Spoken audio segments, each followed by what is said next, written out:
Audio Jungle.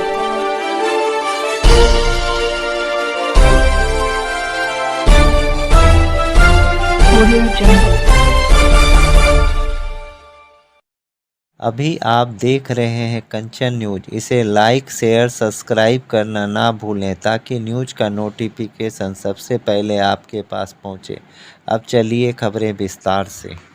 94 lakh परिवारों को अध्यक्ष महोदय मैं जानना चाहता हूं, जो इतनी तारीफें कर रहे हैं, कहां से देंगे, कब देंगे और कैसे देंगे? माननीय मुख्यमंत्री जी तो बहुत याचक की दृष्टि में कह रहे थे, भाई कुछ कहो, उधर से पैसा मिला तो हम सबको ना एक के बारे में दे देते।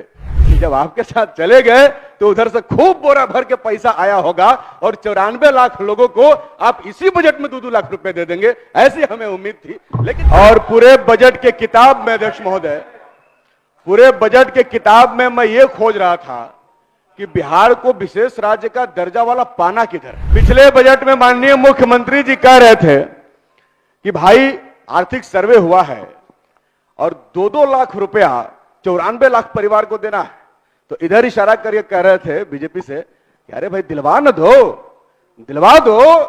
चिंता तो भाई बिहार की जनता का करना ही पड़ेगा ना। बिहार की सरकार इस देश की पहली सरकार होगी जिसने खुद की आलोचनात्मक विश्लेषण देश के सामने प्रस्तुत की। माननीय अध्यक्ष महोदय, बजट पर चर्चा हो रही है। मैं तो अजीत जी आप बोलिए।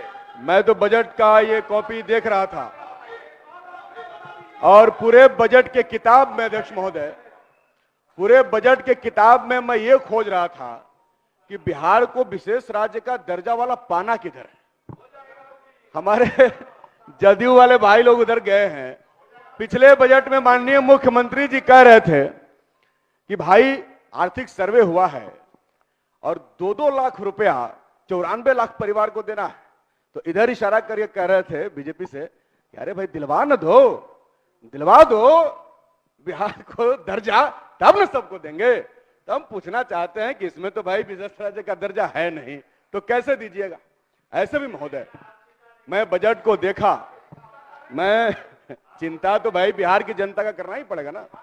अध्यक्ष महोदय, मैंने देखा कि बजट में बिहार का चेहरा नहीं दिखा, और किसी भी बजट में अगर बिहार का चेहरा स्पष्ट नहीं दिखेगा तो हम उस बजट को समझ नहीं पाएंगे, और यदि बजट राज्य की समस्याओं को चिन्हित नहीं करेगी तो उसका समाधान नहीं कर सकती है। अध्यक्ष महोदय, पिछले दिनों बिहार की सरकार ने आर्थिक सर्वेक्षण का रिपोर्ट प्रस्तुत किया। मैं यकीनन यह कह सकता हूं कि शायद बिहार की सरकार इस देश की पहली सरकार होगी जिसने खुद की आलोचनात्मक विश्लेषण देश के सामने प्रस्तुत की और स्पष्ट तौर पर दिखाया कि बिहार की वास्तविक हकीकत क्या है। और इस बार तो जो भी सरकार बजट करे, ये तो बजट बिहार की जनता के लिए होता है। तो मैं समझता हूं कि जो सर्वे है उन समस्याओं को समझते हुए उसको समाधान करने की दिशा में बजट होना चाहिए था। लेकिन मैं देख रहा हूं कि ना ही उन समस्याओं को चिन्हित किया गया है और ना ही उन समस्याओं पर कोई विमर्श है।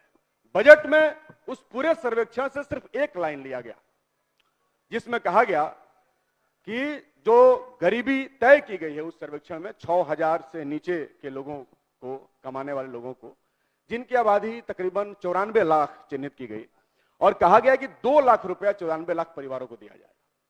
बजट में उनके लिए 1,000 करोड़ रुपए का प्रावधान है महोदय। 1,000 करोड़ रुपए में मात्र 50,000 लोगों को देंगे, और देना कितनों को है?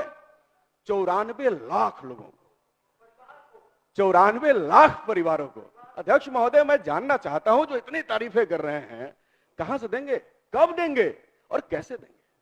माननीय मुख्यमंत्री जी तो बहुत याचक की दृष्टि में कह रहे थे, भाई कुछ कहो, उधर से पैसा मिला तो हम सबको ना एक के बारे में दे देते। अरे हमको तो लगा था कि जब आपके साथ चले गए तो उधर से खूब बोरा भर के पैसा आया होगा और 94 लाख लोगों को आप इसी बजट में 2-2 लाख रुपए दे देंगे, ऐसी हमें उम्मीद थी। लेकिन इसमें है अध्यक्ष महोदय, अभी शिक्षा, स्वास्थ्य, आवास, रोजगार, नौकरी, यही तो सवाल है बिहार का। अभी पलायन पर बात हो रही थी। अभी उसी सर्वेक्षण में है महोदय कि बिहार से 53,72,000 लोग अस्थायी तौर पर पलायन किया है। और ये कोई आंकड़ा थोड़े है, ये तो हकीकत है जिसको इस राज्य के अधिकारियों ने, कर्मचारियों ने दिन रात मेहनत करके जुटाया है। इस आंकड़े को कौन झूठा ठहरा सकता है? वो तो सबके किताबों में है। 53 लाख से ज्यादा लोग पलायन में है महोदय, और गरीबी की समझिए कितनी ज्यादा है। शिक्षा की बात होती है, हमारे भाई लोग भारत को विश्व गुरु बनाते हैं। कैसे बनेगा महोदय, जहां अभी भी 2024 में मात्र 6% लोग ही स्नातक कर पाते हैं। मात्र 6% लोग, 0.58% लोग डिप्लोमा करते हैं आईटीआई, 0.3% लोग इंजीनियरिंग करते हैं, और 0.6% लोग मेडिकल करते हैं महोदय। ये न्यू अपडेट के लिए देखते रहिए कंचन न्यूज।